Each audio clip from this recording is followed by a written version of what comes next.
Her favorite color is purple because it smells like cotton candy. That's right, she has synesthesia, experiencing all words as smells. Her first name smells like gasoline to her, her middle name like skunk, and her last name, well, it sometimes makes her vomit. But the Witness Protection Program prohibits her from changing her name, so keep your distance and please welcome Allison Annette Reifenberg.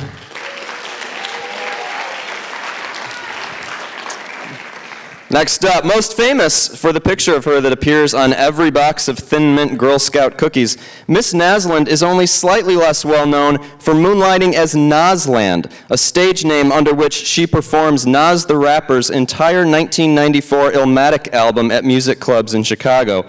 She replaces all bad one-syllable words with the word kid, though, and all bad two-syllable words with the word flying. Without further ado, here's one flying kid, Miss Naslund. All right, now, Ms. Shanebeck is going to come up with a magic envelope with all 4 things I told you about earlier, and we will give our contestants the things they need in order to write. Are you ready? Ready. Yep, let's do it. Never before opened envelope. Here we go.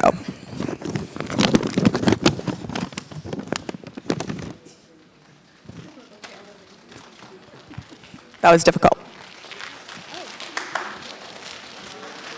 Drum roll. Thank you. I liked it. I like it. All right. A person or character in your story must be a person who asks what nobody ever asks. There also has to somehow be involved a caretaker of an elephant. Elephants need caretakers too. Also incorporated in your story must be the setting of a library. That should be easy, English teachers. Come on. And then,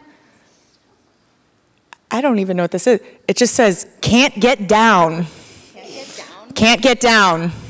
Maybe a phrase. Go up. She beat you. Go. Go. Okay. There they go. They will write a brief improv scene, and they will share it with you later. You can give them some encouragement, guys. It looks like they need it. All right, well, that is happening. We have the main event. If you've been here before, you've seen this before. It's called Two Truths and a Lie. That means we have 3 faculty members, each telling one story. 2 of them are telling the truth. 1 of them is telling a big fat lie. Your job is to listen carefully, and then after the stories are finished, to ask questions in which you try and figure out exactly who is lying and who is telling the truth. Does that make sense? Yeah. Excellent. Okay, let's get going then. Your first faculty member. You know, it's hard being the younger sister of a celebrity, especially when that celebrity doesn't age, has been accused of cheating, and is married to a supermodel whose maiden name you can't pronounce. Tom Brady has won the Super Bowl 6 times. This faculty member once painted a bowl at one of those pottery painting shops that she now eats Wheaties out of every morning. We think she's pretty super, but she cheats more than her older brother. Please welcome Miss Brady.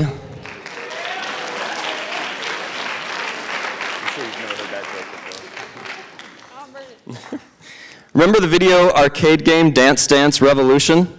He thought he could become one of the world's best. He almost became the best in his own household. Actually, when his daughter was laid up with the flu, he was for 3 days. Then she got better and he faked a career-ending knee injury. His latest ambition is writing poetry about quirks, which he begged us to let him read. We said no. Please welcome Mr. Dawson.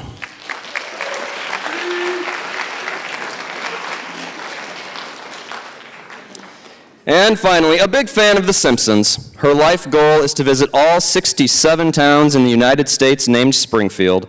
So far, she has been to 37, with plans this summer to hit another 4. As of now, her favorite Springfield is the one in Missouri, which has the world's largest fork. If you hunt on the internet hard enough, you can find a photo of her, dressed as a spoon, standing next to it. Here she is, Ms. Tarczynski.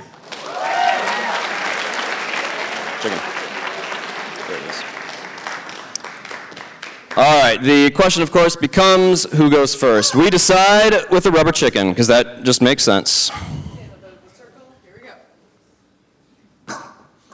go. Dawson.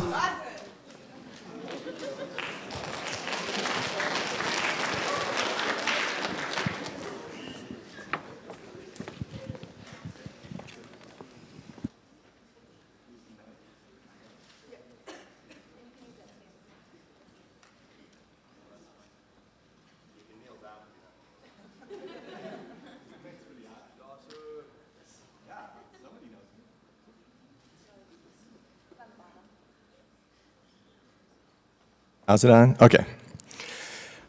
Well, thanks for coming, 8th period. I'm sure you guys have a lot of energy. I have to tell you first, it was hard for me to come up with something that I did in my life that you might find interesting and that was outrageous enough that you might think I actually made it up.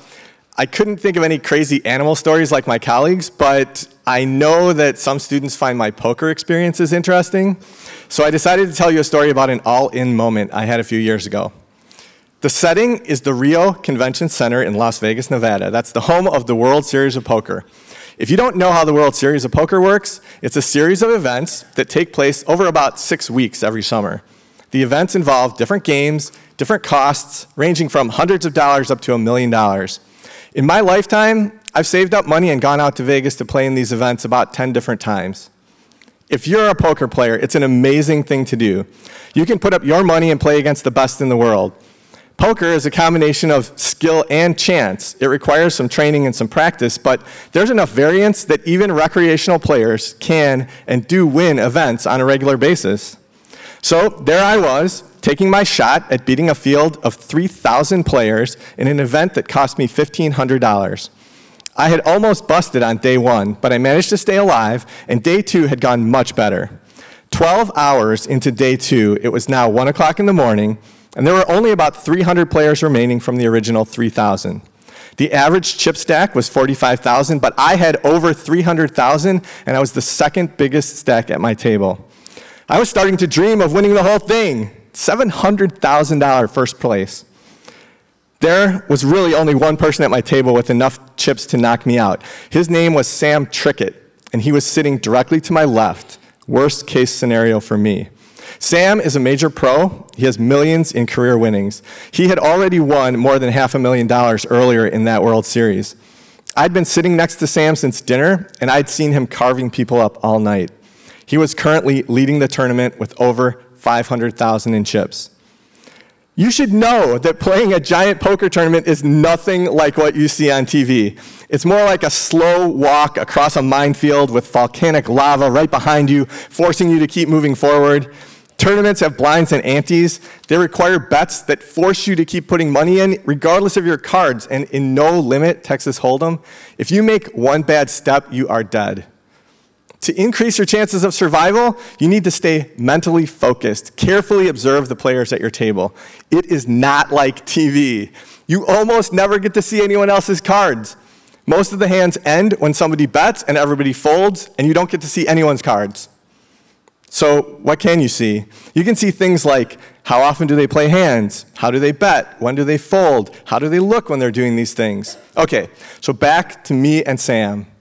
I'd been watching Sam for 6 hours, carefully trying to play hands against everybody else at the table except him, because he always had position on me, and he was the one person who could take me out. I'm sure that he could tell I was avoiding him, and I was hoping to use that to my advantage. That is called using your table image, and I thought it would help me bluff if just the right situation came up. Finally, there was a hand with just me and Sam. All the cards were out on the board, and it read 4-4. 5-5-6.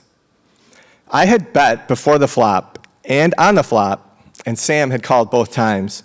I was representing an overpair, even though I didn't have it. There was already 150,000 in the pot, and I knew from watching Sam that if I did not bet on the river, he would, and I would have to fold. I had 275,000 left in chips, and I announced all in.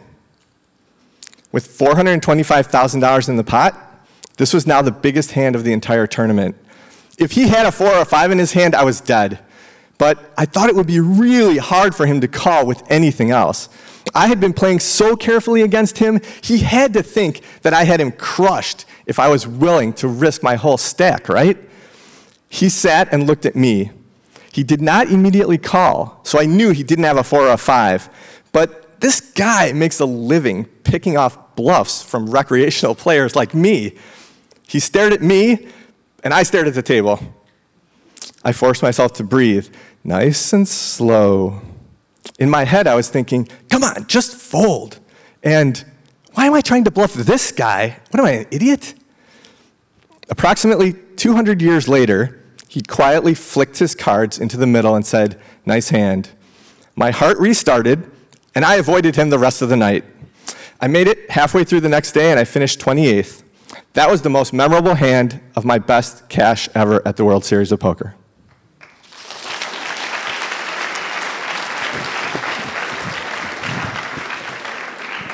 Okay, thank you, Mr. Dawson. You may take a seat. Now we need the chicken again. And we need, yep, you guys know the process. May the chicken be ever in your favor.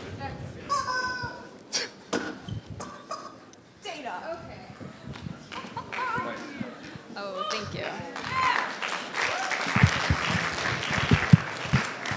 I might break it. Oh. All right. Hi. I'm nervous. I'm just going to go. All right. So thanks for having me here. All right. Everyone has something they are willing to spend extra money on. For some, it is clothing or cars. Other, it's unique meals and fancy restaurants. For me, it's traveling. It's about the experience. What do I experience in this new destination that is not Chicagoland? The people, the cultures, the history, the landscape, the energy, and overall feel. To me, experiences are priceless. Of course, part of the travel experience is to expect the unexpected. Plane delays have caused me to be that crazy person sprinting through the airport to make connecting flights, arriving at a hotel only to find they don't have your reservation and don't have any rooms available either. One of the more unexpected experiences occurred 2 years ago when I flew back from France, and upon entry into the US, a New Jersey's custom agent scanned my passport, looked closely at his computer, then asked me if I had ever been in trouble with the law. Side note, I've never been arrested, I've never been to jail, you get the idea. With a look of shock and a little uneasiness, I tried to play it cool, adding to humor to the situation and said, no, unless you count the occasional speeding ticket. I was detained by a police officer and placed in a small holding area. Thankfully, after what seemed like hours, in reality was 30 minutes, a special customs agent asked me a few simple questions, including, where do you live, what do you do, and I was free to catch my next flight, which, yes, I had to run to. And that brings us to my most memorable travel experience. In June of 2013, I spirited away to Morocco and Spain for 2 weeks with my cousin Carrie and our friend Bev. We wanted to really immerse ourselves in the Moroccan culture and booked a 2-night stay in the Sahara Desert. To reach the nearest desert town called Merzouga, one must take a 13-hour overnight bus ride from Marrakesh. So imagine us three disembarking from a bus so happy to stretch our legs and meet Ahmed, our guide for the next 2 days. For the first night, we stayed with his family in their home, dining together as they taught us desert life. The next morning, Ahmed saddled up his family's camels for a 24-hour trek into the arid Chubby region of the Sahara. What I forgot to tell you until now is the temperature. If you didn't already guess, it was hot. I don't mean like hot like you're happy the sun is out and you're excited to go to the pool with your friends hot. No, I'm talking you're sweating all the time and sand is blowing and sticking to every body part hot. And you can't escape sand like you can a beach. You're surrounded by it here. It's the Sahara. It's the 3rd largest desert in the world. The average temperature there in June is 90 degrees Fahrenheit.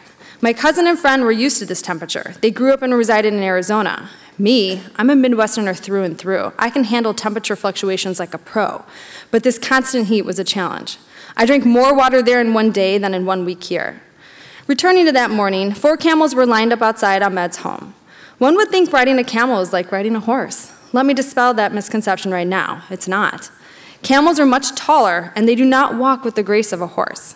To get on or off your camel, first the camel has to bend down and sit on its legs, and even then it's still a 3-foot climb to get on the hump. So once you're on until somebody else, in our case Ahmed, comes over to coax the animal to sit. So here we are, Ahmed leading the way on his camel, then Bev, me on mine, and my cousin Carrie bringing up the rear. About 2 hours in, we took a break for lunch, then back on the camels for another 3. While this sounds boring, it was one of the most breathtaking scenes I've taken in.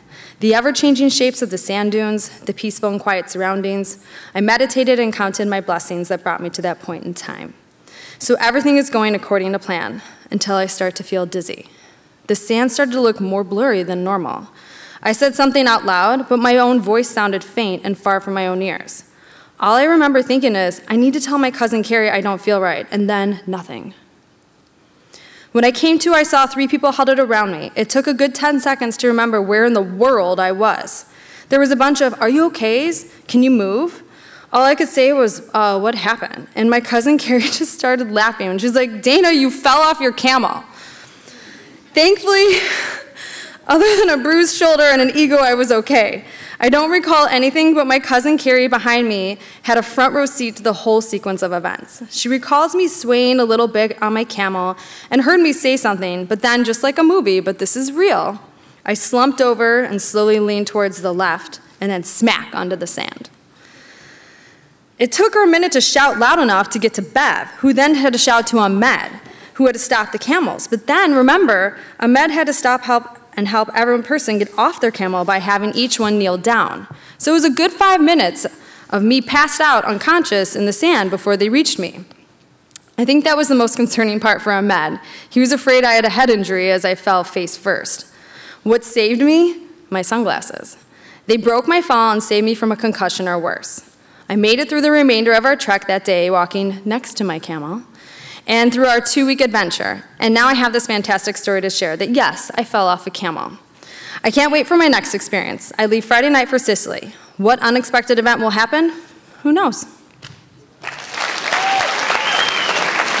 All right, 2 down, 1 more to go. Ms. Tarczynski, the mic is yours.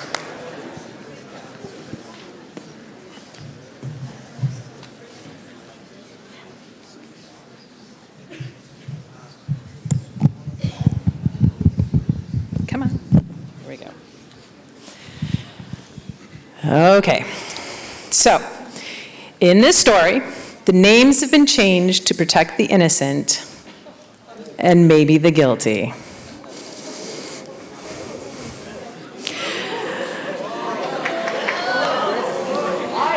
I had never been to Pittsburgh. Though it's not quite as exciting as, say, Hawaii, it was an opportunity to travel, and I love to travel. And I had an invitation. Ben had been close to my best friend Charles in college, working with Charles as a fellow resident assistant. I had been to many of their gatherings and had gotten close to Ben in the years up to his graduation. I was thrilled when I heard Ben had a steady girlfriend and hoped that she was worthy of him. Charles had been in contact with Ben and received a letter inviting not just him, but me too, to Pittsburgh to meet this girl that he gushed about. Marina was a doll. With red hair and a flashing smile, she was a little on the short, portly side, but had a wit on her. She welcomed both of us with smiles and hugs, told us where to stash our things, and was eager for us to help make a meal so that we could be a snug little community of friends. Wow, I thought. Ben's Spitfire. I liked her. After spending the next day with Ben and Marina touring Pittsburgh, we went out to dinner. At dinner, I sat down first, with Charles on my left, Ben on my right, and Marina across. Ben complimented my outfit and my jewelry, and we sat there, catching up, laughing about old, exciting times at the dormitory. Charles joined in the reminiscing too, and I think Marina felt a little left out. Hurt, she gave a got up, hurried out the restaurant door, and Ben ran after her. Quizzically, I looked at Charles and asked, "Did I do something?" "Don't think so," said Charles. Awkwardly, we chatted until finally the pair, with Marina nestled in the curl of Ben's arm, came back and we paid the check. There was silence as we drove. Inside the apartment, our hosts retired with little conversation. How uncomfortable. Before anyone was awake the next morning, Charles and I dashed out, free and on our way to Gettysburg, a 3-hour drive. The details of the prior evening gone, we took photographs of ourselves on the battlefield, nerdily recited the Gettysburg Address, and laughed a ton. It was perhaps one of the most perfect days of my life. As we reached Ben and Marina's apartment, we were dog-tired from a long day. Coming into the apartment, Charles rushed himself into the bathroom. After 3 hours, coffee does a number on you. I took off my shoes and socks and placed them in the other room near our stuff, which I noticed had been tidied up. It's not that I'm a slob. Okay, maybe a bit disheveled in my habits, but the bags hadn't been that messy. As I came out of the other room, I took the stuff out of my pockets. One of the items I had clipped to my belt loop was a small canister of mace, which I hated because it was bulky, but always took with me when I traveled. Marina greeted me sweetly and asked if I could help her with something outside. Sure. Then she said, "Oh, I see you carry mace. So do I. How does yours work? She held out her hand to take a look at it, and I unclipped it from my keyring to show her the mechanism. Taking it from me, she jumped up and said, "Hey, let me get mine. I'll show you." In a flash, she was back, and she showed me how hers worked, much the same as mine. "Where's Ben?" I asked. She shrugged. "Let's go outside," Marina said, opening the front door. "Oh, do you have my mace?" I asked. "Sorry, I must have left it in the bedroom when I was looking for mine. We'll get it after," Marina replied, still holding the door open. I walked down the stairs and out onto her front stoop. As she closed the door, I let Marina take the lead in the darkening dusk. She walked a few steps forward, and I was about to follow when she turned around, looking fierce. "I know what you're trying to do."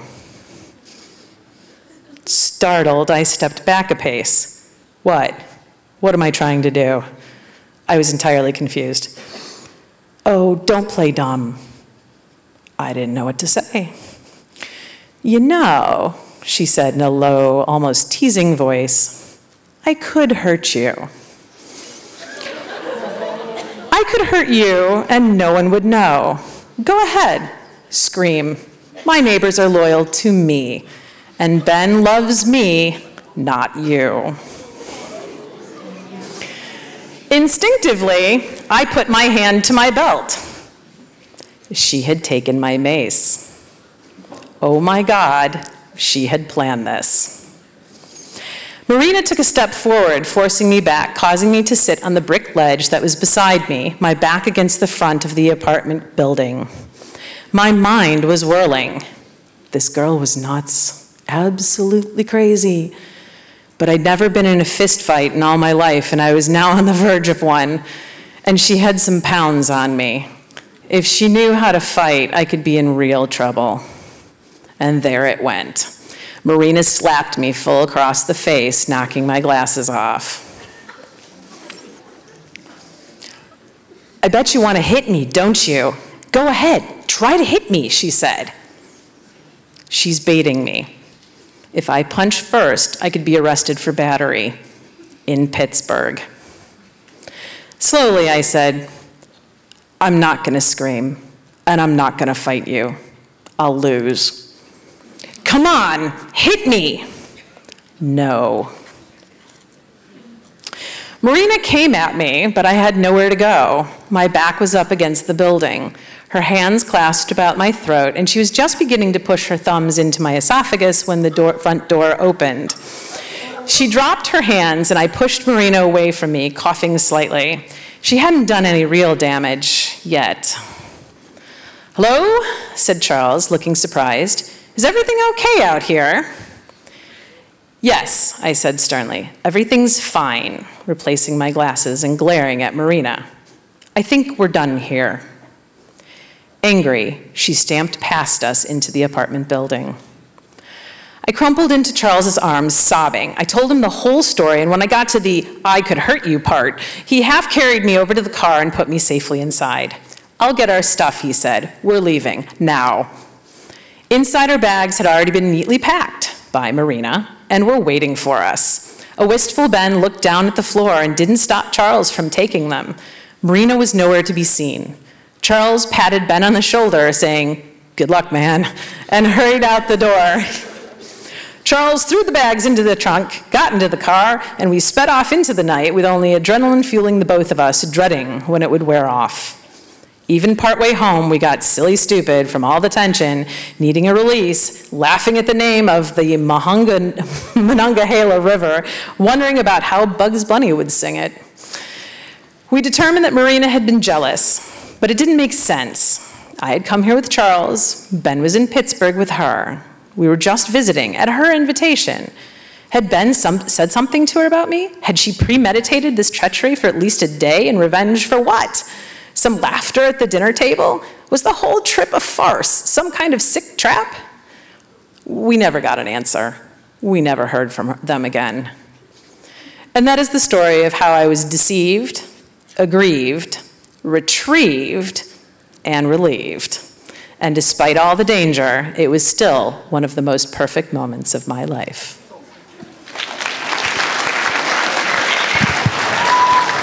Okay. So, you're going to need that. You can bring it to the couch if you want to answer questions. The mic. We have time for just a few questions. We're going to make you shout it from the audience. Yes? So, according to Google, the Sahara Desert is not the third largest desert. It is the first largest. Miss Brady. I actually Googled that 2 days ago, so I saw a different Google site that I didn't mean to lie about that. I really did think it was the third largest. No, I'm being honest. That was supposed to be factual. I believe you. We need a question for either Dawson or Tarczynski. Question for Dawson or Tarczynski?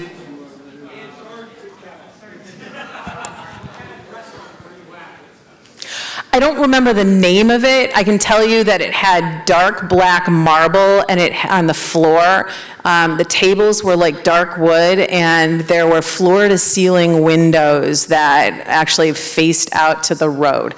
That's all I can tell you. And Dawson, I would like to know the what Sam was wearing, and also was it 4456? 4455. Are we talking hearts, diamonds? If you could tell me that. Poker players aren't supposed to forget this stuff. Yeah, so Sam was wearing nothing.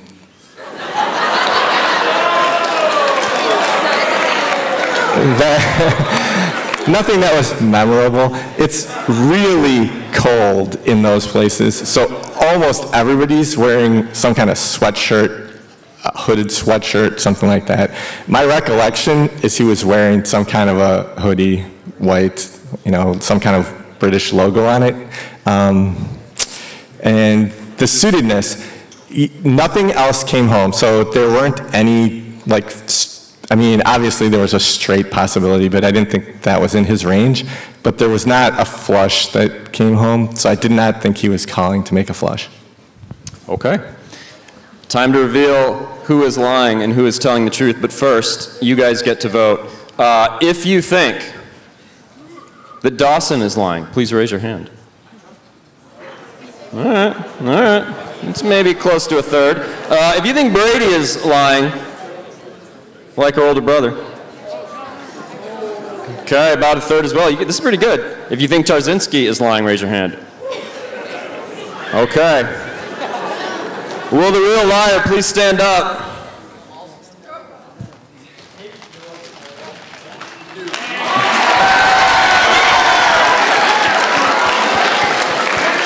Well done, well done.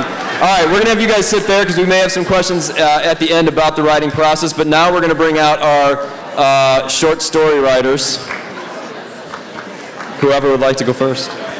So I just want to say, Mr. Tooley picked these story elements, and they're terrible. It's stressful. I'm just gonna hold it. Okay. It had been another long, long day in the office of Dr. Horton. Being a psychiatrist was one of the best decisions of his life, considering his other option was working at Ace Hardware, which most of his high school students told him was one of the worst jobs ever. But man, today was brutal. As he stretched his legs beneath his desk, he started going over the day's notes. This was his least favorite part of the day, when he had to write up what his patients had confessed to him. It brought out emotions in him sometimes, emotions he tried hard to keep down. But as he got older, he realized that those emotions were things he couldn't get down. See how it couldn't get down? That was one of the elements. Especially when Gilda came in on Saturdays. Gilda was a wonder of a woman with fire red hair and an attitude to match. She was one of those people who was unashamed of anything she said, did, or was. When she was a young woman of 20, she protested bananas based on the simple fact that she felt it was inappropriate and cruel to remove their skin. At 30, she shaved her head and lobbied for U.S. citizens to stop using shampoo with sulfates. And now at 45, she had stolen an elephant. And today she came in to tell Dr. Horton that she was an escaped convict and had no idea how to care for an elephant. This elephant had been living in squalor deep in the heart of Ames, Iowa, where elephants are rare, cold, and obvious. Not one to allow a poor creature to live in such conditions, Gilda had stolen onto the farmland in the dead of night, lured the elephant away with giant bags of peanuts, and drove it away in a semi-trailer she borrowed from her cousin Dennis.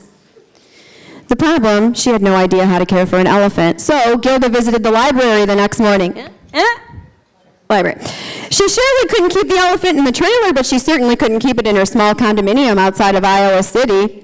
The library wasn't much help. The only thing she could really find were horror stories of how elephants were treated in the circus, how many of them lived in the African veldt, and one amusing meme of an elephant asking, "Can I has a cheeseburger?"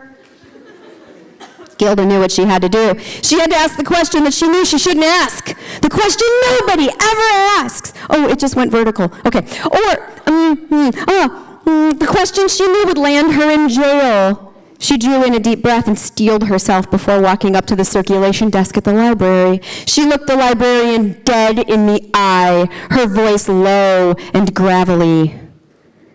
"Are you aware that the library is set to explode in exactly 3 minutes?" The librarian, horrified, responded with, "I don't believe you, ma'am." "Oh, I'm serious.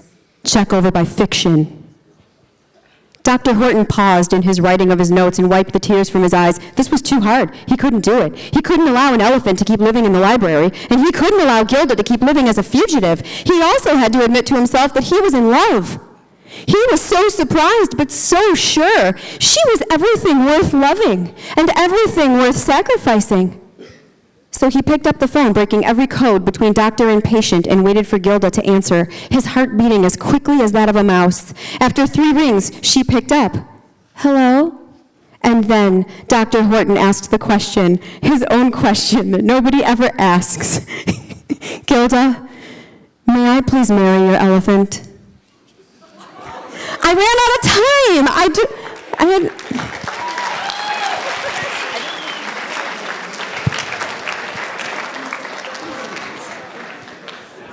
All right, well, it's going to be hard to follow that one up, but I did get a little extra time, so that was nice.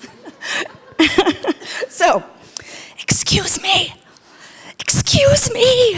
Ronald whispers as loudly as possible. He is currently white-knuckled, his skinny-legged and his short-framed body glued to the top rungs of the squeaky-wheeled ladder.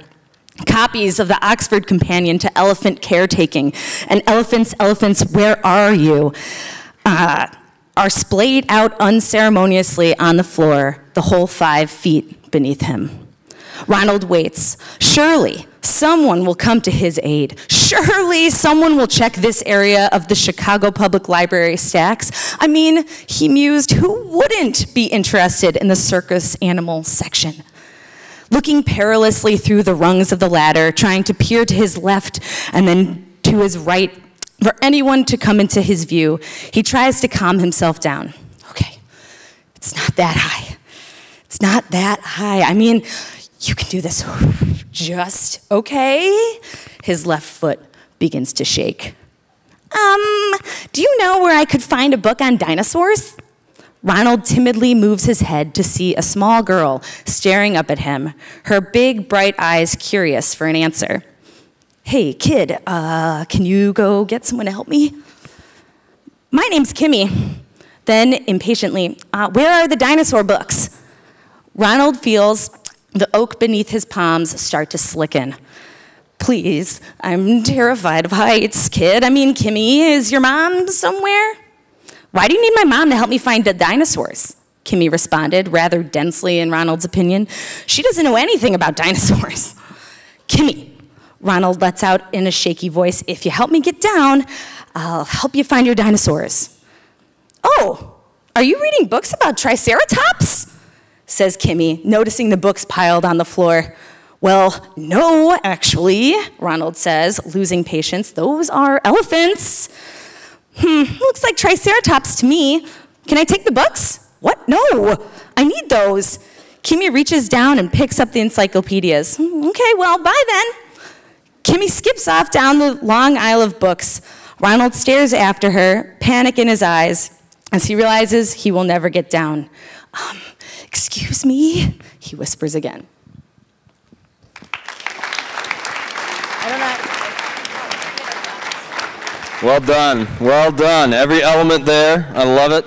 Do we have any questions? You guys want to head over there too, or you don't have to. You can stay in the shadows if you want. Any questions for our story writers? I'm going to have you shout them out again so that they can hear loud and clear. The first one was a lie. Awesome. Thank you. No questions for the story writer. Yes, Megan. Besides the topics you were given, what inspired your story? Oh my gosh. My own panic. I really like film noir, like weird mystery kind of things, and you know, like the hard-boiled detectives and stuff. And I tried to start with that question that nobody would ask, and I wasn't getting anywhere with it, so I just decided to like start with like, you know, she walked into my office one day, and I tried to go from there, and it was pretty much a disaster. I liked it. Yes, in the back. After to the library. Yeah, did the library explode? Oh, yeah. Good answer. I'm curious, actually, Mrs. Shanebeck was curious. One of you wrote with pen and paper, the other on like an iPad or something like that, or Chromebook turned to, so why the choice, I guess? Do you want to go first? Yeah, no, go ahead. Oh, okay.